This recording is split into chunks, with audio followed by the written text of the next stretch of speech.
नमस्कार बच्चों, कैसे हैं आप सब। आशा करती हूँ आप सभी अच्छे होंगे, स्वस्थ होंगे, खुश होंगे और अपनी पढ़ाई भी अच्छे से कर रहे होंगे। तो जैसा कि आप सभी जानते हैं, मैं हूँ आपकी हिंदी की अध्यापिका और मैं स्वागत करती हूँ आप सभी का आईसीटी वर्चुअल क्लासरूम में। और आज हम यहाँ पर एकत्रित हुए हैं पढ़ने के लिए क्लास 8 की हिंदी। क्लास 8 की हिंदी में हम पढ़ रहे हैं हमारी वसंत पाठ्य पुस्तिका भाग 3 का चैप्टर 15 पाठ 15, जिसका नाम है सूरदास के पद। तो सूरदास जी के द्वारा यहाँ पर हमने लास्ट सेशन में ये जो चैप्टर है, ये जो पद है, ये पढ़े थे। हमने देखा कि इसमें सूरदास जी ने अपने जो पद है उनमें श्री कृष्ण की बाल लीलाओं का वर्णन किया है। बहुत ही सुंदर वर्णन किया है किस तरह से श्री कृष्ण जब बहुत ज्यादा छोटे थे तो उनकी माता उन्हें किस तरह से दूध पिलाया करती थी, किस तरह से खाना खिलाया करती थी। जैसे कि आप सभी को पता है कि छोटे बच्चे ज्यादातर खाना खिलाने में बहुत ज्यादा परेशान करते हैं, अपनी माता को दूध पिलाने में बहुत ज्यादा परेशान करते हैं। बच्चों को दूध पसंद नहीं होता है पीना, तो किस तरह से माता उन्हें अलग अलग तरह की बातें बताकर, अलग अलग तरह की बातें बनाकर उनको दूध पिलाती है, वो हमने यहाँ पर पढ़ा था।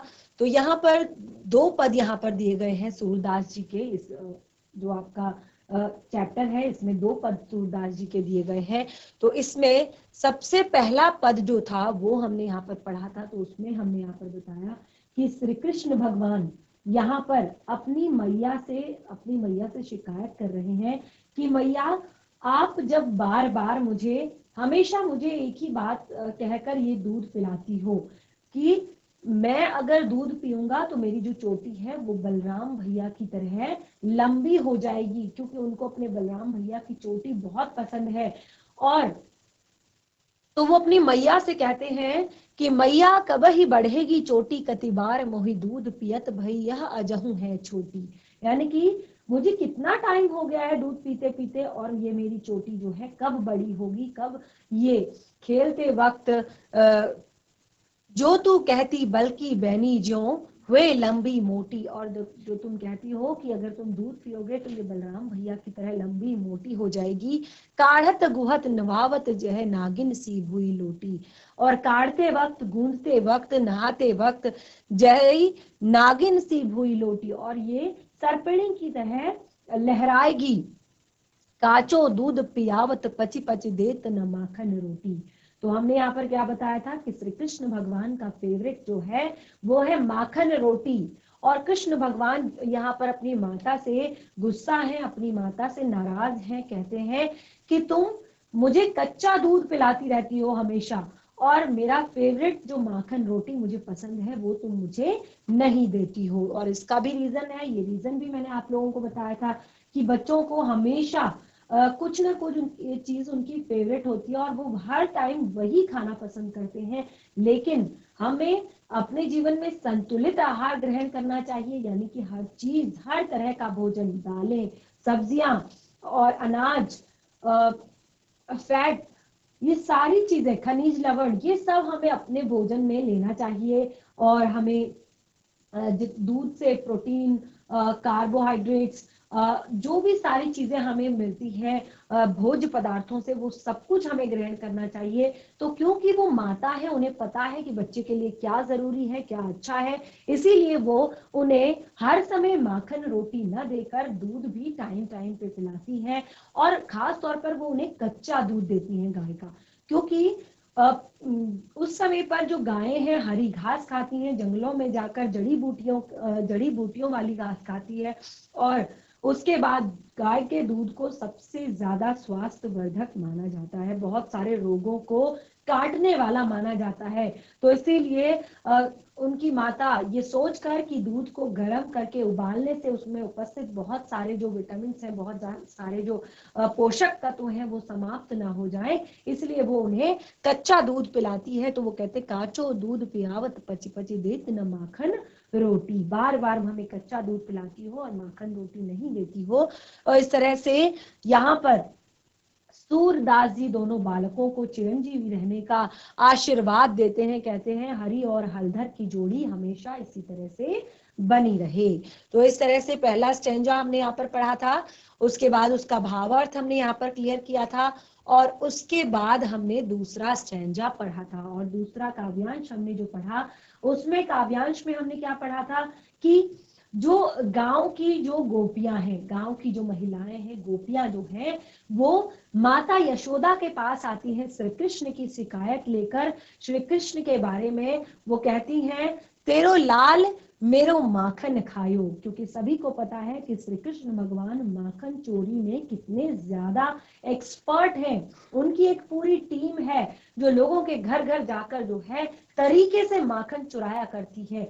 तो अब जो सारी गांव की गोपियां हैं वो इकट्ठा होकर आई है मैया यशोदा के पास और कहती है, तेरो लाल मेरो माखन खायो, दोपहरी दिवस जानी घर सुनो। दोपहर के समय जो आधे लोग हैं खेतों में काम करने के लिए चले गए हैं, जो ग्वाल बाल हैं वो जंगल में गायें चराने के लिए चले गए हैं, जो घर की महिलाएं हैं वो घर के कामों में, बाहर के कामों में व्यस्त हैं, और घर सूना जानकर तेरा जो लाल है वो मेरे घर के मंदिर में घुस जाता है, और ऐसा तेरा ये ढांढीरो आप ही आयो। ढांढीरो यानी कि तेरा जो लाल है ये अपने आप आ जाता है और किवाड़ खोल खोल कर मंदिर में बैठ जाता है। दूध दही सब सखियन खायो, और अकेले नहीं आता, अपनी पूरी टीम के साथ आता है, अपने सभी सखाओं के साथ, अपने सभी मित्रों के साथ आता है। और उखल चढ़ी सींके की लीन हो, उखल के ऊपर चढ़कर सींके पर रखी हुई जो दूध दही मलाई है, माखन है, अनभाव भूई भूई में ढरकायो। आधा तो खा लेते हैं और आधा घर में गिरा देते हैं पूरे में। दिन प्रतिहानि होत गौरस की, यह ढोटो कौन ढंग लायो। यह रोज रोज तुम्हारा ये बेटा हमारे घर में गौरस की हानि करता है, हमारे घर में दूध दही माखन का नुकसान करता है। ये कौन सा ढंग है, ये कौन सा तरीका है इसका। सूर श्याम को हटिक न राख्यो, ते ही पूत अनोखो जायो। तो यहाँ पर सूरदास जी कहते हैं कि गोपियां कहती हैं कि तुमने ही ये अनोखा लाल जो है जना है। तो इस तरह से हमने दूसरा काव्यांश भी यहाँ पर पढ़ा था, और मैं आशा करती हूँ कि आपने घर पर इसको रिवाइज किया होगा, साथ ही आपने इसका भावार्थ लिखने का प्रयास भी किया होगा। तो इस तरह से हमने यहाँ पर पाठ से जुड़े हुए कुछ शब्दों के अर्थ भी पढ़े थे, जिनको आपने नोट डाउन कर लिया होगा, और साथ ही कुछ और जो कठिन शब्द मैंने आप लोगों से कहा था कि आप चैप्टर को घर पर एक बार पढ़िए, और फिर पाठ में जितने भी आपको कठिन शब्द लगते हैं उनको अंडरलाइन कीजिए, और उसके बाद आप यहाँ पर बताइए कि ये शब्द जो है इसका अर्थ हमको समझ में नहीं आ रहा है। कुछ हमने यहाँ पर शब्द लिए थे जो देखिए, कुछ यहाँ पर जो हमने एक बहुविकल्पीय प्रश्न लिए थे, यानी कि आपको पाठ कितना समझ में आया, तो काफी सारे हमने कंप्लीट कर लिए थे। कुछ यहाँ पर और शेष रह गए थे, उन्हें फिर पढ़ लेते हैं, फिर हम पाठ से जुड़े हुए प्रश्नों उत्तर पर डिस्कस करेंगे। यानी कि ये सेशन जो है ये हमारा सेशन है पाठ से जुड़े हुए प्रश्न उत्तर करने का। तो बिल्कुल कॉपी पेन पेंसिल लेकर रेडी रहिए। अभी हम पहले इन वैकल्पिक प्रश्नों पर यहाँ पर थोड़ा सा पढ़ते हैं। श्री कृष्ण गोपी के घर में निम्नलिखित में से किस समय आया करते थे। श्री कृष्ण गोपी के घर में यानी कि अपने गांव में गोपियों के पास वो किस समय आया करते थे। देखिए, प्रातः काल सभी घर में होते हैं, पूजा पाठ होती है। रात के समय में क्योंकि वो छोटे बच्चे हैं और उनकी माँ उनसे बहुत प्रेम करती है, उनको अकेले घर से बाहर कहीं नहीं जाने देती, तो जाहिर सी बात है कि रात के समय वो घर से नहीं निकलेंगे। उसके बाद शाम के समय भी सभी लोग अपने खेतों से, अपने काम से वापस आ जाते हैं। बचा दोपहर का समय, जिस समय सब लोग व्यस्त रहते हैं अपने अपने कामों में। तो श्री कृष्ण गोपियों के घर में निम्नलिखित में से नंबर 4th पॉइंट यानी कि दोपहर के समय में जाया करते थे। अगला प्रश्न है, लांबी मोटी में कौन सा समास है। लांबी मोटी में कौन सा समास है। तो देखिए, आप क्लास 8 के बच्चे हैं और समास क्या होते हैं ये आपने पढ़ा होगा। अगर नहीं पढ़ा है तो अपने, देखिए मैं आपको हर बार कहती हूँ कि कोई भी टॉपिक जब आप यहाँ पर आपकी क्लास चल रही है, आप प्रॉपर तरीके से पढ़ रहे हैं, तो कोई भी डाउट कि मुझे ये नहीं आता, ये आपके मन में ऐसा डाउट कोई भी नहीं होना चाहिए। आपको पता, आपको जो चीज समझ में नहीं आती है, जो आपको नहीं समझ में आता है, समास नहीं आते हैं, हिंदी व्याकरण से जुड़ा हुआ कोई टॉपिक नहीं आता है, तो आपको बताना है कि मैम ये टॉपिक हमने नहीं पढ़ा, ये टॉपिक हमें नहीं आता, आप इस टॉपिक को यहाँ पर क्लियर कीजिए। तो समास यहाँ पर बताया कि लांबी मोटी में कौन सा समास है। तो सबसे पहले देख लीजिए समास होता क्या है। समास शब्द निर्माण की एक प्रक्रिया है। शब्द, नया शब्द जो बनता है, शब्द निर्माण की एक प्रक्रिया है। इसमें क्या होता है कि हम संक्षिप्त करके लिखते हैं। किसी भी जो आपका एक नया जो शब्द होता है, जो एक बड़ा शब्द होता है, उसको हम छोटे रूप में लिखते हैं। तो यहाँ पर लिखा हुआ है लंबी और लांबी मोटी। लांबी मोटी में कौन सा समास है। तो सबसे पहले तो समास क्या है, समास के कितने भेद होते हैं। तो यहाँ पर देखिए 4 भेद तो आपको यहीं पर लिखे गए हैं। टोटल आपके समास के 6 भेद होते हैं। सबसे पहले अव्ययी भाव समास, तत्पुरुष समास, द्विगु समास, द्वंद्व समास और आपका बहुव्रीहि समास और कर्मधारय समास। तो समास के आपके 6 भेद होते हैं। शब्द निर्माण की प्रक्रिया को समास कहा जाता है, संक्षिप्त करने की विधि को समास कहा जाता है। तो देखिए सबसे पहला आपका यहाँ पर लिखा हुआ है तत्पुरुष समास। तत्पुरुष समास क्या होता है।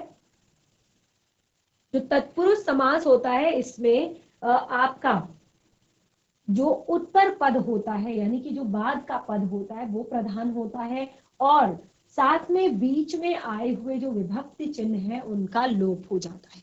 तो यहाँ पर ऐसा कुछ नहीं है कि विभक्ति चिन्ह यहाँ पर है। उसके बाद आता है हमारा द्विगु समास। तो द्विगु समास में आपका जो पहला पद होता है वो आपका संख्यावाचक होता है। अव्ययी भाव समास, अव्ययी भाव में समास में आपका पहला पद अव्यय होता है, जो आपका पूर्व पद होता है वो अव्यय होता है। तो बचा आपका यहाँ पर द्वंद्व समास। द्वंद्व समास में क्या होता है कि आपका जो दोनों ही पद प्रधान होते हैं, दोनों ही पद क्या होते हैं, प्रधान होते हैं। तो यहाँ पर लिखा हुआ है लांबी मोटी। लांबी मोटी यानी कि दोनों ही पद प्रधान हैं, दोनों पदों की यहाँ पर प्रधानता है। और इसको हम जब समास विग्रह करेंगे तो यहाँ पर हम लिखेंगे लांबी और मोटी। ठीक है, लांबी और मोटी। ठीक है, जैसे इसमें बहुत सारे एग्जाम्पल आते हैं, जैसे माता पिता, माता पिता।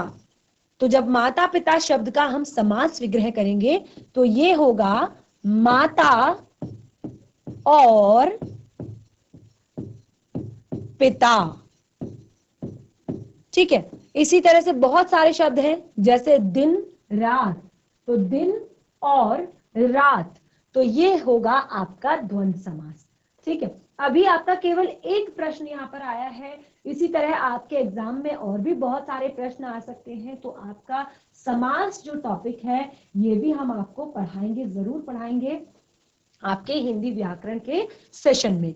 तो अभी के लिए आप इतना जान लीजिए कि सब जो समास है, सबसे पहले समास आपका क्या बताया मैंने आपको, संक्षिप्तीकरण की प्रक्रिया, यानी कि किसी भी शब्द को छोटे रूप में लिखना।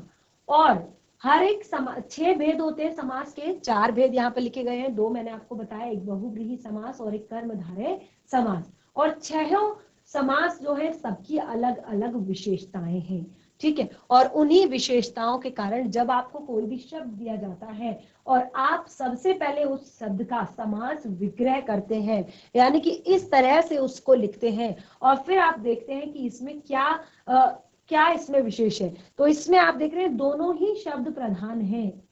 ठीक है, दोनों शब्दों की प्रधानता है, तो इसीलिए ये आपका द्वंद्व समास है। ठीक है, तो इस तरह से आगे बढ़ते हैं।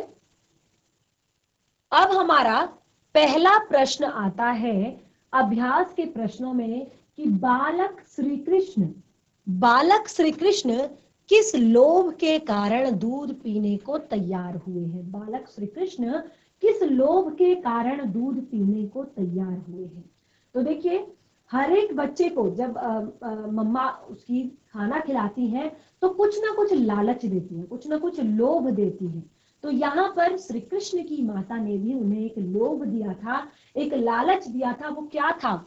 वो लालच था कि माता यशोदा जब श्री कृष्ण को दूध पिलाती थी तो उन्हें बार बार एक बात कहती थी कि दूध पीने से तुम्हारी चोटी बलराम की चोटी की तरह लंबी, बड़ी और मोटी हो जाएगी।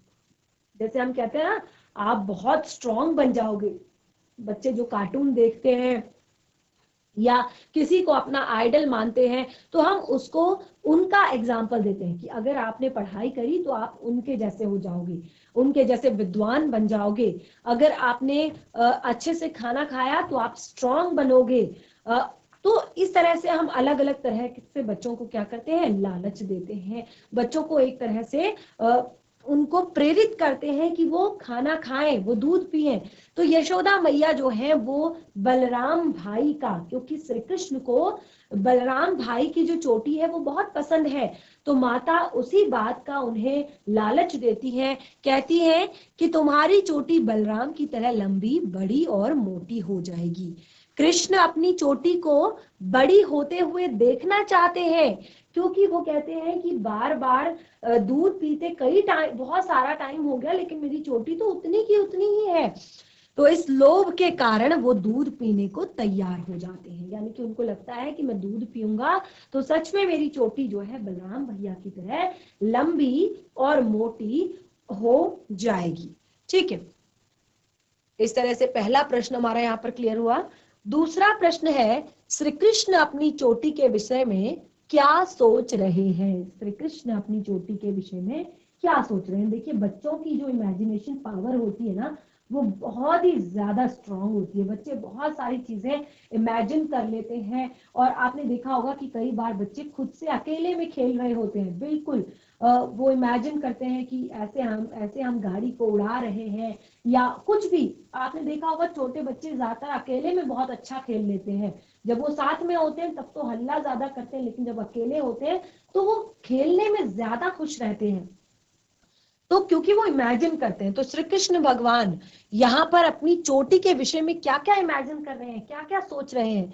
तो श्री कृष्ण भगवान अपनी चोटी के बारे में सोच रहे हैं कि बार बार लगातार दूध पीने से मेरी चोटी छोटी हो गई है, और अगर मैं दूध पीता रहूंगा तो ये मोटी हो जाएगी, लंबी हो जाएगी, और बार बार इनमें कंघी करने से छोटे बच्चों के बाल बहुत ज्यादा उलझते हैं, बहुत ज्यादा, क्योंकि वो हर टाइम खेलते हैं, मिट्टी में खेलते हैं, धूल में खेलते हैं, तो उलझते हैं उनके बाल बहुत ज्यादा, और छोटे होते हैं तो वो कंघी नहीं करने देते हैं। तो इसीलिए उनकी माँ उनको बातों में उलझा कर उनके बालों को कंघी करती है। तो वो सोचते हैं बालों में कंघी करने से, बालों को गूंथने से ये और बड़ी हो जाएगी, और फिर जब मैं खाऊंगा, जब मैं खेलूंगा, जब मैं नहाऊंगा तो ये उस समय नागिन की तरह लहराएगी। तो बहुत ही ज्यादा सुंदर यहाँ पर प्रश्न है। आगे देखिए प्रश्न 3, तैही पूत अनोखो जायो। तैही पूत अनोखो जायो, दूसरे पद का अंतिम पंक्ति, दूसरे पद की अंतिम पंक्ति, तैही पूत अनोखो जायो, पंक्ति में ग्वालन के मन के कौन से भाव मुखारित हो रहे हैं, यानी कि ग्वालिन आखिर कहना क्या चाहती है, उसके मन के कौन से भाव यहाँ पर दिख रहे हैं। देखिए, इस पंक्ति में ग्वालिन के मन के अनोखे भाव मुखारित हो रहे हैं, जैसे कि वो बार बार शिकायत करने के बाद भी यशोदा कुछ नहीं कहती, यानी कि यशोदा माता बार बार शिकायत करने पर भी गोपियों के सामने अपने बच्चे को नहीं डांटती। देखिए, ये सबसे मेन बात होती है। ये एक चीज आपको बता रही हूँ आज, कि अगर आपको किसी को कुछ कहना है, किसी को कुछ एक तरह से डांटना है, अगर किसी से कुछ कहना है, किसी से कोई शिकायत है, तो आप हमेशा उसको वो बात अकेले में समझाइए, वो बात उसे अकेले में कहिए, क्योंकि तारीफ जो होती है वो हमेशा भीड़ में की जाती है और शिकायत हमेशा अकेले में की जाती है, क्योंकि आप उसकी शिकायत सब लोगों के सामने करके उसको और नीचा दिखा रहे हैं, यानी कि उसके आत्मविश्वास को कम कर रहे हैं। अगर आप किसी की शिकायत करते हैं, किसी से कुछ आपको शिकायत है, किसी की चुगली करनी है, किसी पर गुस्सा करना है, तो आप हमेशा अकेले में उससे उस तरह की बात कीजिए। अगर किसी के साथ में बैठे हैं तो वहां पर आपको नहीं कहना है, अगर तारीफ करनी है तो आप सबके सामने कर सकते हैं। तो ये चीज माता पिता के लिए भी है। कई बार माता पिता भी अपने बच्चों को दूसरे बच्चों से कंपेयर करने लगते हैं और खास तौर पर लोगों के सामने ही उनकी एक तरह से इंसल्ट कर देते हैं कि ये पढ़ता नहीं है, ये पढ़ने में कमजोर है, इसके मार्क्स बहुत कम आए हैं। तो अलग अलग तरह से इससे क्या होता है कि बच्चों का जो आत्मविश्वास होता है वो और कम होता है। अगर बच्चे को कुछ कहना ही है तो आप उन्हें बच्चों को घर पर अकेले में समझाइए। ये सारी बातें आप उन्हें अकेले में कह सकती हैं कि आपको पढ़ने में ध्यान देना होगा, या डांट सकती हैं, फटकार सकती हैं, लेकिन आपको अपने बच्चे की तारीफ अगर करनी है तो वो 4 लोगों में करिए, और अगर डांटना है तो अकेले में डांटिए। तो बिल्कुल यशोदा माता एक परफेक्ट माँ है, और जब भी पूरी की पूरी ग्वालन उनके घर में पहुंची हुई है और वो श्री कृष्ण की शिकायत पर शिकायत, शिकायत पर शिकायत लगाई जा रही है, लेकिन बार बार शिकायत के भी यशोदा माता ने कुछ नहीं कहा, तो जो गोपियां हैं वो और ज्यादा गुस्सा हो जाती हैं। वो कहती हैं कि शायद यशोदा माँ ने अनोखे पुत्र को जन्म दिया है जो शरारतें करने से बाज नहीं आता, और वह माखन, दूध, दही आदि जमीन पर बिखेर देता है। और वो ये सारी शरारतें अकेले नहीं बल्कि अपनी साथियों के साथ करता है। अपनी इन शरारतों में वो अपने साथियों को भी शामिल कर लेता है। आप एक सुंदर सा चित्र, छोटा सा चित्र यहाँ पर देख रहे हैं कि श्री कृष्ण भगवान खुद तो हांडी पकड़े हुए बैठे हैं, बिल्कुल हांडी से ही माखन खा रहे हैं और साथ में अपने मित्रों को भी खिला रहे हैं।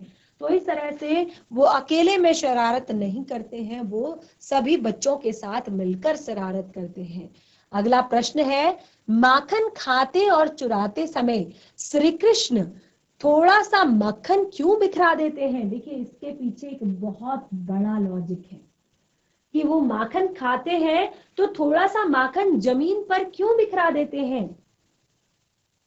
देखिए, माखन खाते और चुराते समय श्री कृष्ण यहाँ पर जो माखन है वो थोड़ा सा बिखरा देते हैं। वो उस समय ये चीजें जानबूझकर नहीं करते, क्योंकि वो छोटे हैं, अभी वो छोटे हैं, इसीलिए मक्खन चुराने की जो जल्दीबाजी है और साथियों को मक्खन खिलाने की जो जल्दीबाजी है उसमें वो मक्खन गिर जाता है।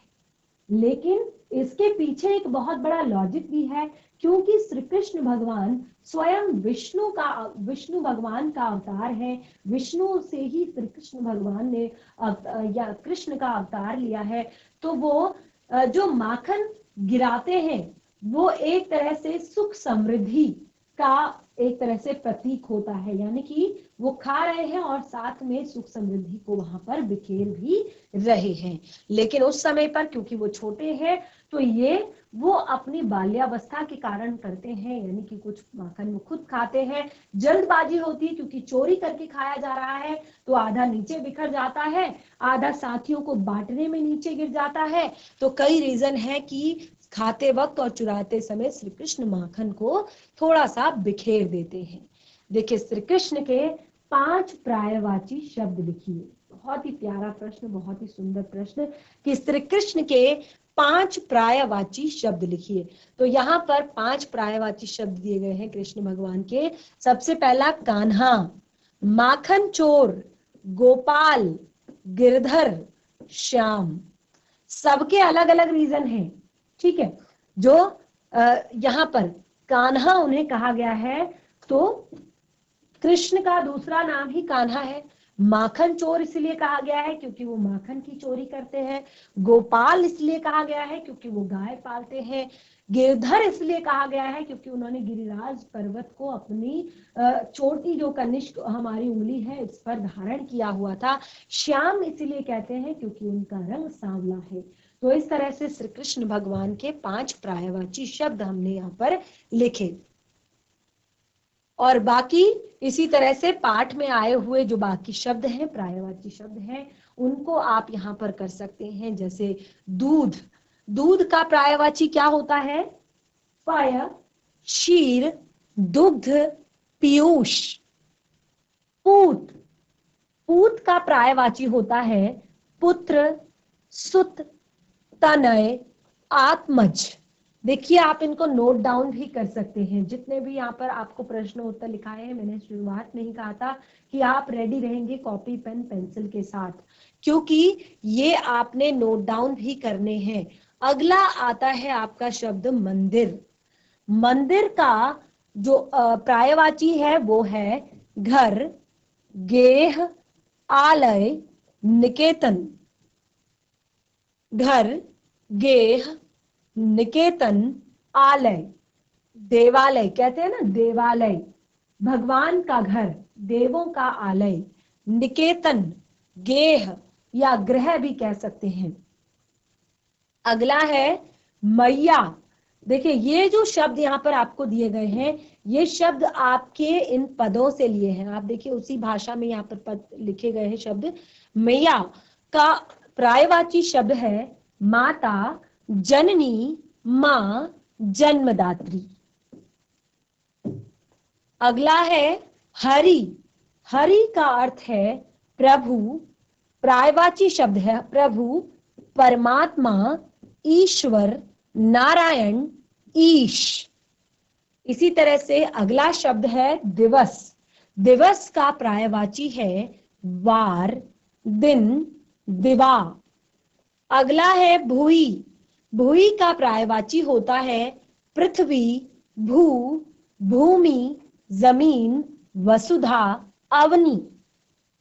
अगला है, देखिए कुछ जो पर्यायवाची है, सबसे पहले तो आप इनको साथ के साथ नोट डाउन कीजिए और आपको 3-3 पर्यायवाची सबके लगभग याद करने हैं। यानी कि 3-3 पर्यायवाची आप सबके याद करेंगे और फिर उसके बाद अपनी जो आपकी पाठ्य पुस्तिका में ये दिया गया है तो उसमें आप लिखेंगे।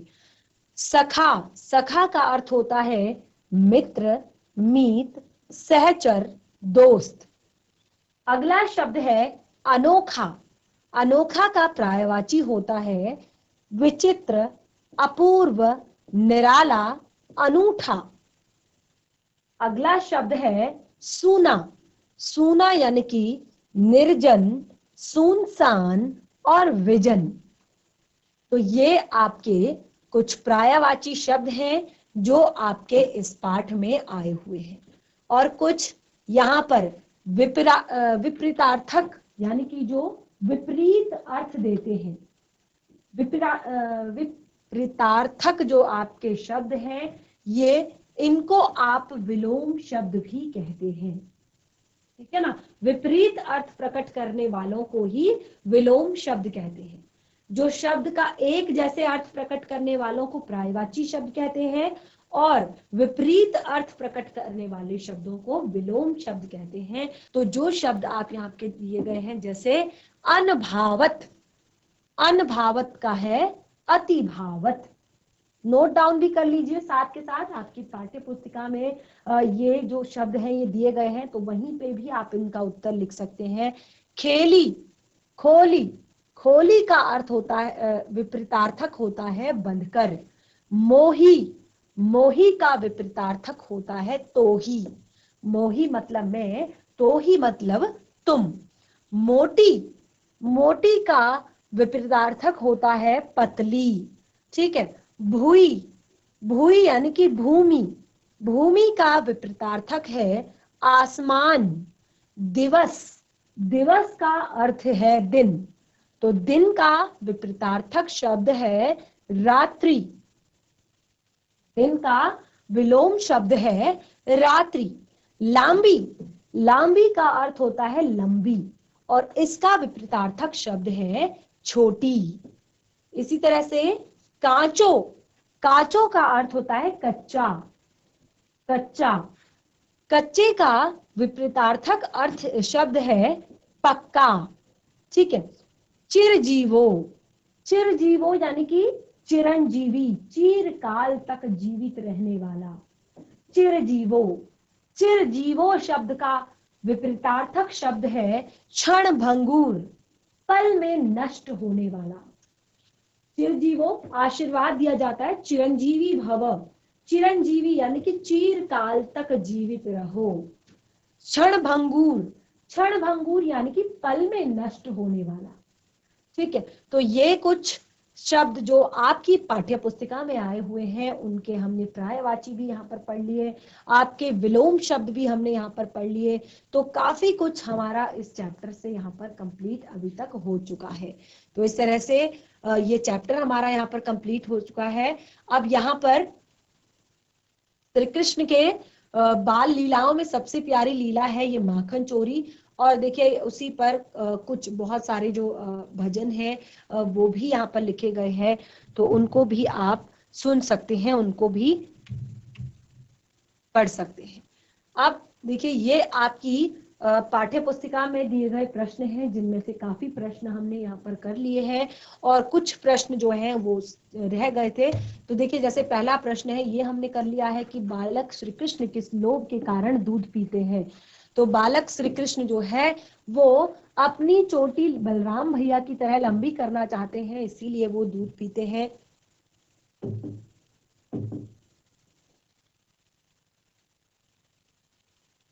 और अगला है कि श्री कृष्ण अपनी चोटी के विषय में क्या सोच रहे हैं। तो श्री कृष्ण अपनी चोटी के विषय में सोच रहे हैं कि जब उनकी चोटी लंबी हो जाएगी तो वह भी लंबी और मोटी हो जाएगी, तो वह भी बलराम भैया की तरह हो जाएगी, तो वह भी नागिन के जैसे लहराएगी।